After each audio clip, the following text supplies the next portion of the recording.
Hello everyone and welcome back to LOD and T. LOD stands for Language of Dance. If you've not watched some of the basic movement alphabet videos, I recommend you start with one of those and then you move on to this direction series. This direction and orientation series is intended to help those students who might find directions and orientation a little tricky.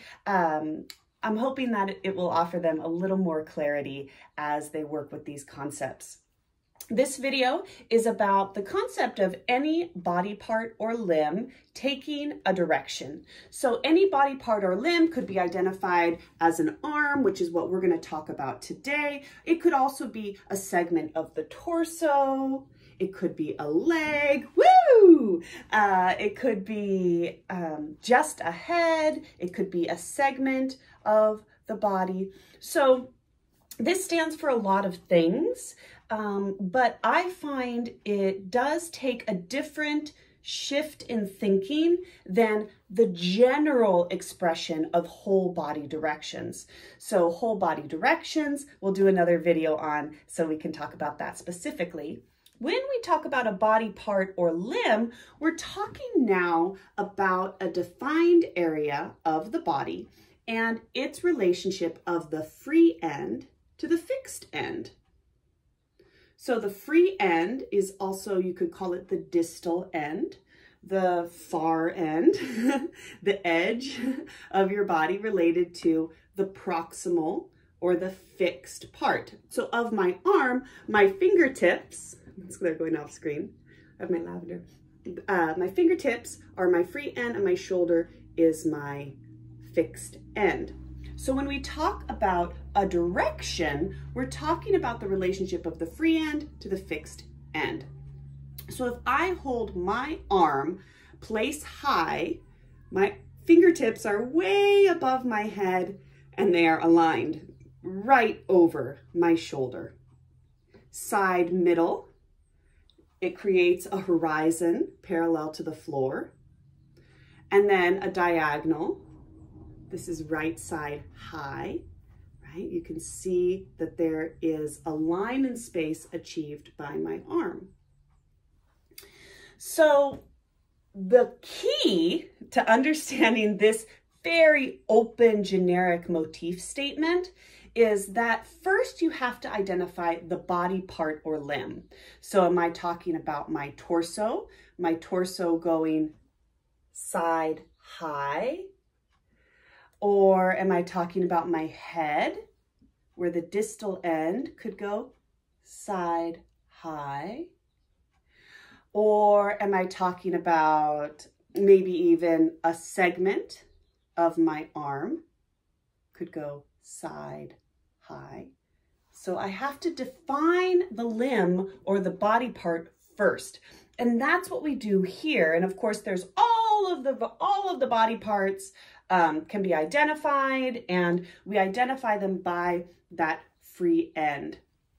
And it's really a wonderful tool, but it takes some slowing down and some figuring out of where is the body's orientation to general space, and then how is the identified limb or body part going to express that space. So if I take my arm forward middle, right, it goes right toward the camera, forward middle, my free end of my fingers should be right in front and I should be horizontal to the floor. So you don't see the floor, but you can imagine the table is a plane, right? It's a horizontal plane. And so I have my arm going forward middle and it's parallel to the table, and therefore that's expressing that direction. All right, so hopefully that's pretty clear. I find that students tend to get the parts of the body, you know, it does take some sorting through of how each part of the body works, because each part of the body has its own dynamics and its own physical sensations. And once we start putting the head into the low level, that takes a lot of configuring. But what I find students might struggle with is the idea that if I take my arm forward middle, my free end might be very far away, and you can see the line very clearly, right? Or side middle. You can see the horizon very clearly. But what if I have a bent limb? Now our concept of space is our tool.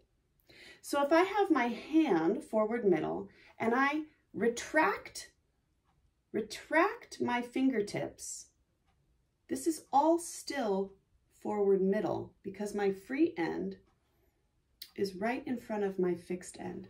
So whether my arm is fully stretched or whether my arm is flexed to any degree, this is all forward middle.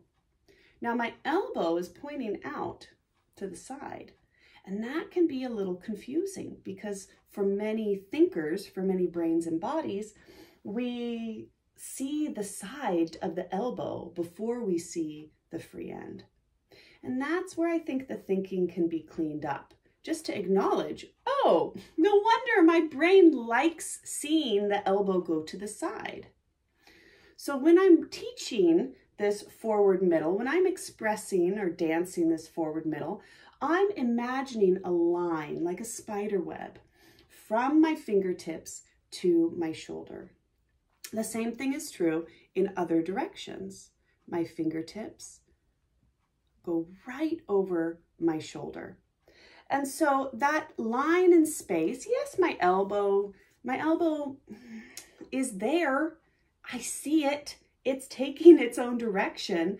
But when I'm thinking from this perspective, I really am just focused on those fingertips being right over the fixed end. My free end being in relationship to my fixed end. That's the key.